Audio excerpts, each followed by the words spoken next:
आप सबको जय मसीह की बाइबल की कहानियाँ यूट्यूब चैनल पर आपका स्वागत है। आज हम सेंटा क्लॉस के बारे में जानेंगे। जब भी आप सेंटा क्लॉस का नाम सुनते हैं तब आपके दिल में कौन सा चित्र उत्पन्न होता है?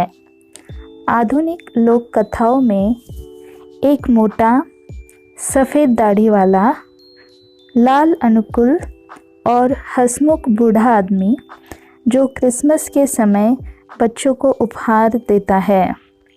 तो चलिए जानते हैं कि सेंटा क्लॉस कौन है।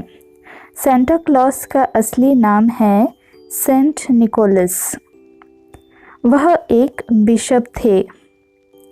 बिशप मतलब एक पास्टर जो चर्च व्यवस्था में नगर या जिले की चर्चों का संरक्षण करता है। सेंटा क्लॉस 4वीं शताब्दी में एशिया माइनर, अब तुर्की कहा जाता है, में मायरा नामक स्थान पर रहते थे। वह एक बहुत अमीर आदमी थे। उनके माता पिता की मृत्यु तब हुई जब वह छोटे थे और उनके लिए वे बहुत सारा पैसा छोड़ गए थे। वह एक बहुत ही दयालु व्यक्ति भी थे और गरीबों की मदद करने और ज़रूरतमंद लोगों को गुप्त उपहार देने के लिए उनकी प्रतिष्ठा थी। प्रियो, बहुत से लोग कहते हैं वे प्रभु में है, सेवकाई कर रहे हैं, परंतु वे बहुत धनी नहीं हैं। वे आम आदमी की ज़िंदगी जी रहे हैं। परंतु बाइबल हमें क्या सिखाती है, चलिए देखते हैं। व्यवस्था विवरण की किताब में हम देखते हैं, अध्याय 8 और वचन 18 में, परंतु तू अपने परमेश्वर यहोवा को स्मरण रखना, क्योंकि वही है जो तुझे संपत्ति प्राप्त करने की सामर्थ्य इसलिए देता है कि जो वाचा उसने तेरे पूर्वजों से शपथ खाकर बांधी थी उसको पूरा करे, जैसा आज प्रकट है। तो परमेश्वर से हमारा संबंध अच्छा होना चाहिए। हमें बाइबल रीडिंग और प्रार्थना निरंतर करनी चाहिए। परमेश्वर का स्मरण करना बहुत ज़रूरी है। आगे हम पढ़ते हैं, एक गरीब आदमी था जिसकी 3 बेटियां थीं।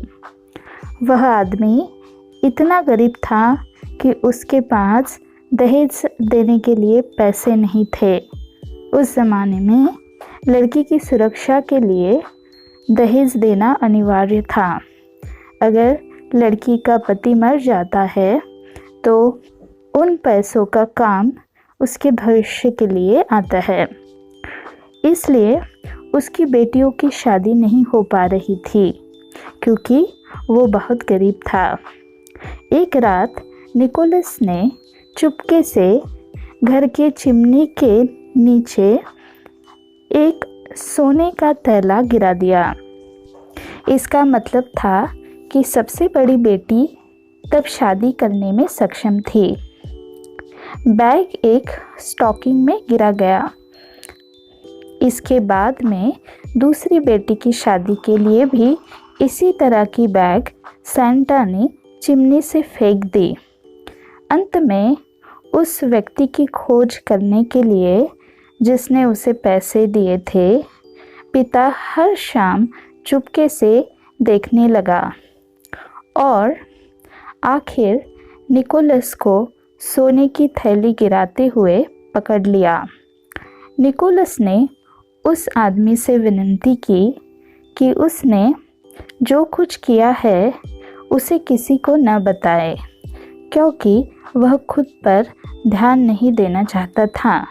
इसी तरह हमें भी ऐसा ही करना चाहिए जब हम दूसरों की मदद करते हैं।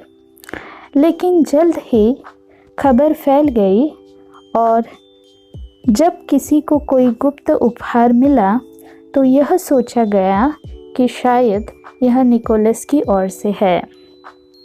मत्ती का सुसमाचार अध्याय 6 और वचन 4 से 5 में हम देखते हैं, किंतु जब तू किसी दीन दुखी को देता है तो तेरा बायां हाथ न जान पाए कि तेरा दाहिना हाथ क्या कर रहा है, ताकि तेरा दान छिपा रहे। तेरा वह परम पिता जो तू छिपकर करता है उसे भी देखता है, वह तुझे उसका प्रतिफल देगा। अगर आप गुप्त रूप से किसी को दान देते हैं तो उसका प्रतिफल बाइबल के अनुसार आपको ज़रूर मिलेगा। उनकी दयालुता के कारण निकोलस को संत बना दिया गया। सेंट निकोलस ने केवल बच्चों के लिए नहीं बल्कि नाविकों के लिए भी बहुत अच्छे काम किए हैं। एक कहानी उसे कुछ नाविकों की मदद करने के बारे में बताती है जो तुर्की के तट पर एक बुरे तूफान में फंस गए थे। तूफान उनकी चारों ओर उग्र था और सभी लोग भयभीत थे कि उनका जहाज़ विशाल लहरों के नीचे डूब जाएगा। उन्होंने सेंट निकोलस से उनकी मदद करने की प्रार्थना की। अचानक वह डेक पर उनके सामने खड़ा था। उसने समुद्र को शांत करने का आदेश दिया। तूफान थम गया और वे अपनी जहाज़ को सुरक्षित रूप से बंदरगाह तक पहुंचाने में सक्षम हो गए।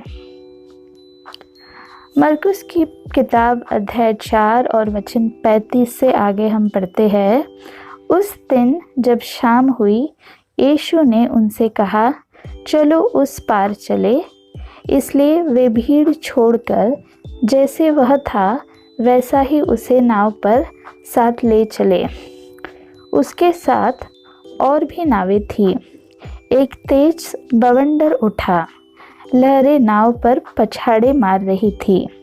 नाव पानी से भर जाने को थी, किंतु यीशु नाव के पिछले भाग में तकिया लगाए सो रहा था। उन्होंने उसे जगाया और उससे कहा, हे गुरु, क्या तुझे ध्यान नहीं है कि हम डूब रहे हैं?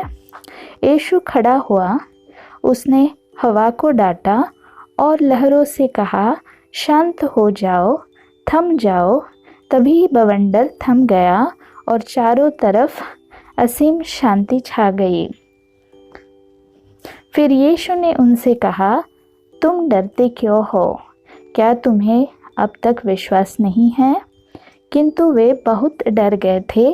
फिर उन्होंने आपस में एक दूसरे से कहा, आखिर यह कौन है? हवा और पानी भी इसकी आज्ञा मानते हैं। अगर हवा और पानी यीशु की आज्ञा मानते हैं तो यीशु की आज्ञा कोई भी मान सकता है, क्योंकि उसमें सामर्थ्य है।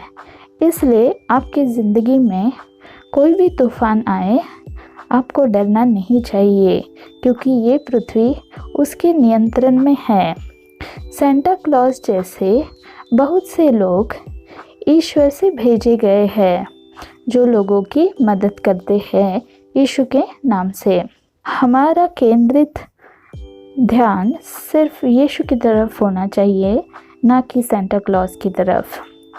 सेंट निकोलस को मायरा से निर्वासित किया गया था और बाद में सम्राट डायोक्लेटियन द्वारा ईसाइयों की उत्पीड़न के दौरान उन्हें जेल में डाल दिया गया था, लेकिन उन्हें बाद के सम्राट कॉन्स्टेंटाइन के समय में रिहा कर दिया गया, जो एक ईसाई थे। सेंट निकोलस ने 325 में नाइसिया की परिषद में भाग लिया, जहां ईसाई धर्म के बारे में चर्चा की गई थी। वास्तव में कोई नहीं जानता कि सेंट निकोलस की मृत्यु कब हुई। यह 6 सितंबर को या तो 343 को जो कि सबसे अधिक संभावित लगता है। 1087 में कुछ इतालवी व्यापारी नाविकों द्वारा उनकी हड्डियों को तुर्की से चुरा लिया गया था। हड्डियों को अब बारी के इतालवी बंदरगाह में उनके नाम पर चर्च में रखा गया है।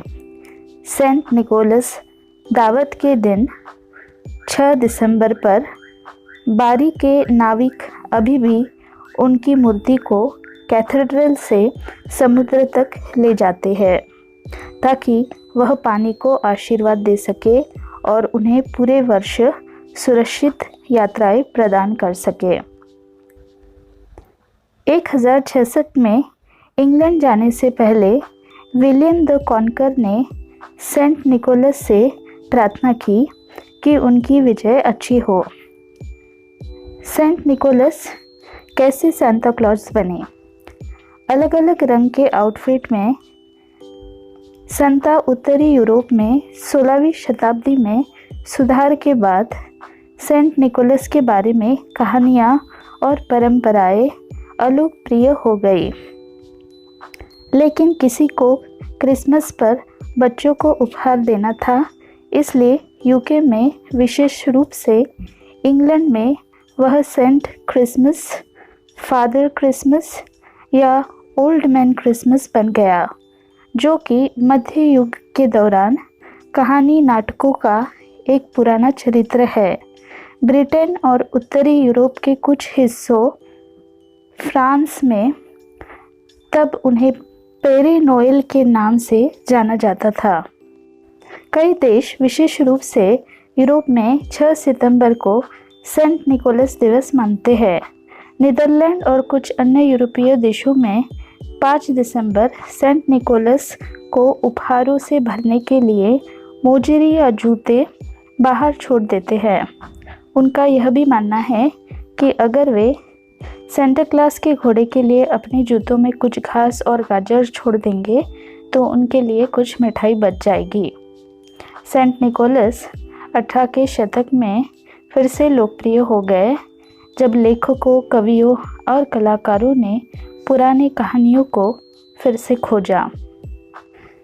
जब हम मत्ती की पुस्तक अध्याय 5 और वचन 16 में पढ़ते हैं, उसी प्रकार तुम्हारा उजियाला मनुष्य के सामने चमके कि वे तुम्हारे भले कामों को देखकर तुम्हारे पिता की जो स्वर्ग में है बड़ाई करें। हमें इस क्रिसमस पर सेंटा क्लॉस, उसके खिलौने, क्रिसमस ट्री या गीत, इस पर ज़्यादा फोकस नहीं करना है। हमें ये समझना बहुत ज़रूरी है कि क्रिसमस का मीनिंग क्या है, यीशु इस दुनिया में क्यों आए हैं।